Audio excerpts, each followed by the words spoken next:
Hi, Mike Brantley, auctioneer, here with you again on Sans Tie and Casual Friday. Today, I want to talk to auctioneers about auctioneer platforms and choosing the right one. There are many auctioneer platforms out there to perform online auctions.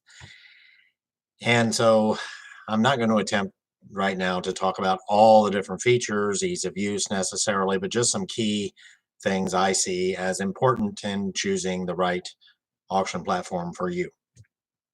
So first of all, my premise here is that merely putting property online does not solve anything.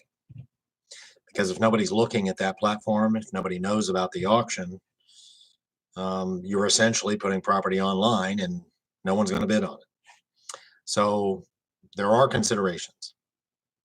I divide auction platforms into what I call A and B, just for simplicity of presentation here. A platforms, in my view, have an audience, have a marketplace, have a database of bidders, if you will. And so you could put your item on a platform, and those bidders are maybe already there, or they check into that platform regularly and see items, and maybe they have saved searches and things like that. A platforms, in my mind, equate to almost an eBay type platform. eBay has 182 million registered users, and when you put something on eBay, potentially 182 million people see it immediately.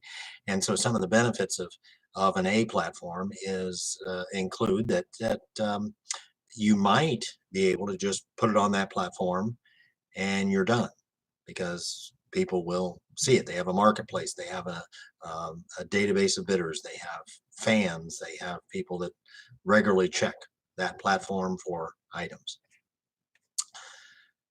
B platforms, in no particular A, B order here, implied or expressed, are platforms that don't have a marketplace or don't have a database. And so you're going to put property on a B platform, and that's not going to be enough, because you're going to have to advertise that auction. It might be on your website, it might be on Facebook, it might be in emails or uh, postcards or what have you. But you got to let people know that there's stuff on that platform, because that platform doesn't have a marketplace or doesn't have a database of bidders that regularly check in, regularly use it. And so it can be tempting, because a lot of B platforms in our discussion here are much less expensive.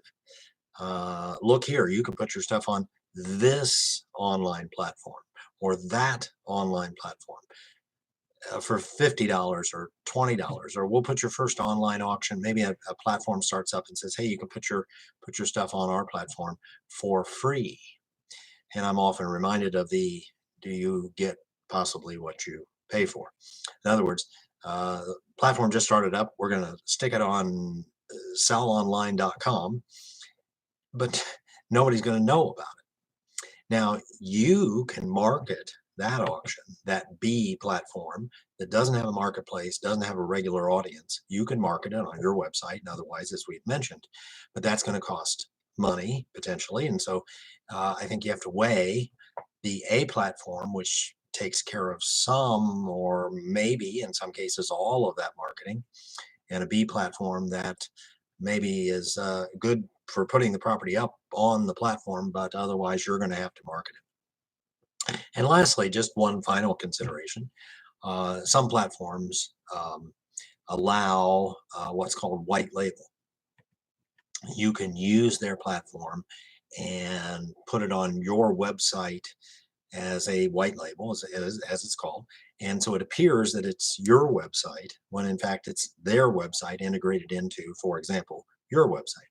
So we still go to, say, my website as an auctioneer to bid, and I'm placing bids with Mike Brantley, potentially.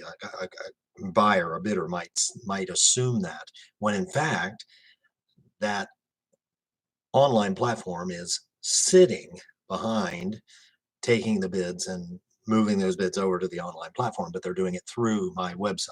So For some auctioneers, brand, identity, market value, I want to develop a reputation here um, in my marketplace, and so I don't want to send people to another platform. I want them to come to my website to bid, and I want a white label solution. So that's one other consideration.